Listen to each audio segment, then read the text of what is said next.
Hey, can you have that document ready for me tomorrow? No, no, no, no, no, no. I was going to watch the season premiere. Sure, no problem. Do you find yourself constantly trying to fit into other people's agendas, shifting your own needs and wants and desires for somebody else? You find it hard to say no? You might be a chronic people pleaser. Don't worry, I'm here to help. Hi, I'm Barbara, and I've been helping people overcome anxiety and negative self-talk for over 20 years. I've worked with hundreds of people pleasers, caretakers, overachievers, and helped them overcome the deep-seated programming that's blocking them from joy. So the number one thing to do to overcome people pleasing is to recognize the negative core belief that probably developed very early for you that is getting in your way. That negative core belief, combined with the emotion that it brings up for you, drives the people pleasing behavior. Once you understand this, you'll know what you need to change. You'll understand how to heal it. And until then, no amount of scripts or instructions are going to really, truly help. For many people pleasers, the negative core belief is my needs don't matter. And even on a more deep level, I don't matter. For some, it's a little bit more of if I don't please others, I won't be loved. And for some, there's an element of like, if I'm not liked by everybody, I'm in danger. Usually the emotion that's really underneath the people-pleasing behavior is anxiety, fear and anxiety. So these two things, knowing the negative core belief and knowing what emotion is driving that behavior, is key. All the frontal brain learning in the world, the stuff that you'll take in this way, will not help if you have a strong anxiety response to not pleasing someone. If not pleasing someone makes you feel super anxious, you will please them until you figure out how to manage that emotion.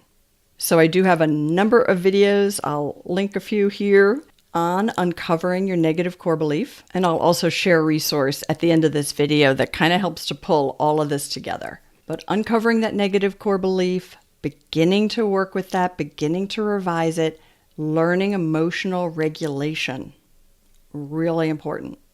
Regulating your emotion allows you to have a lot more control over your behaviors.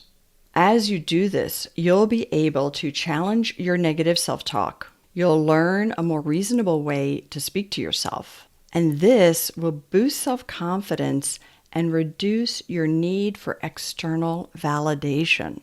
A lot of people-pleasing behavior is driven by this almost desperate need for external validation. So the second thing I want to suggest is to practice self-care. You probably hear this a lot. But one reason I recommend this is as we engage in behaviors, that helps to rewire some of our old beliefs, right? So some of your negative core belief, right? If your negative core belief is my needs don't matter, right? And that drives you're not taking care of your needs. You're not practicing self-care.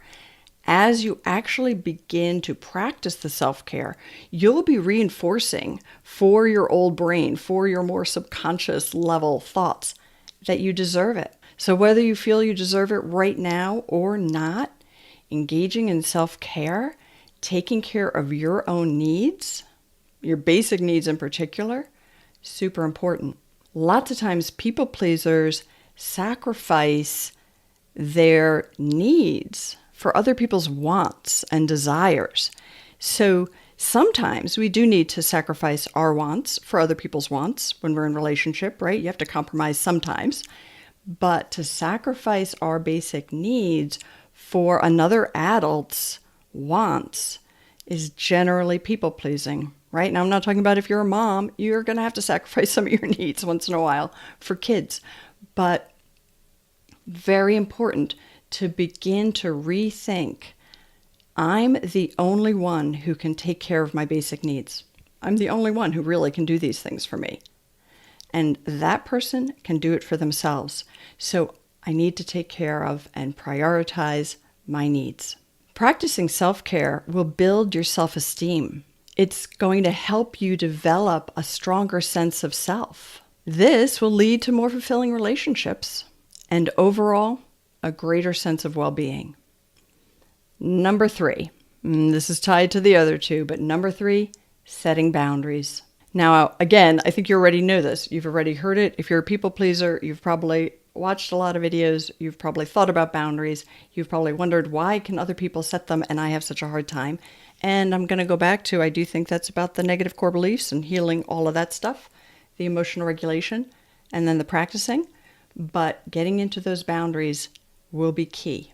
And again, generally, all of the instruction about boundaries is very surface level. It's like, okay, do this, do that, etc. And you're like, yeah, well, I would be doing all those things if I could, but I'm like driven not to, right? Or I get so anxious in the moment, I can't. Or I'm afraid if people don't like me, right? There are deep things driving you to not be able to implement the boundary instructions.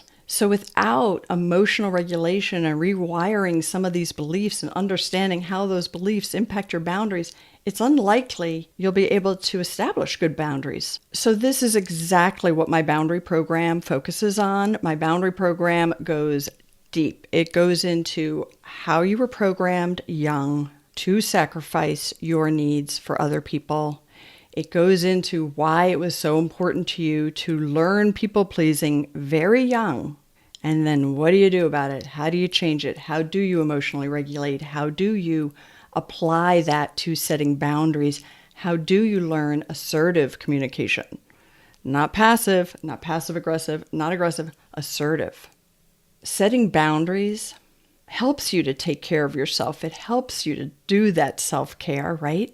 Boundaries can also help you respect yourself. They can also be like, no, my needs matter, and I'm setting boundaries because my needs matter. I matter, right? And I always think it's useful to think about, we don't matter more than other people, right? We're human. We're all kind of at the same level, but we matter as much. And other people can't feed us for the most part, right? They can't take care of our needs. We have to do it ourselves. So we get to prioritize that.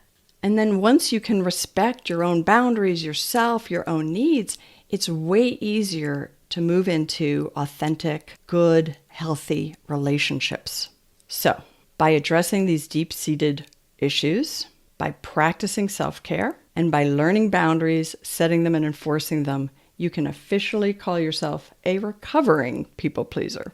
If you're looking for more tips on how to set boundaries, I encourage you to check out the course. The link is in the description to this video. This course has helped people just like you overcome the anxiety that's holding them back, overcome the negative core beliefs that's holding them back, and overcome the overwhelm that comes with being a people pleaser so you can live a more joyful life.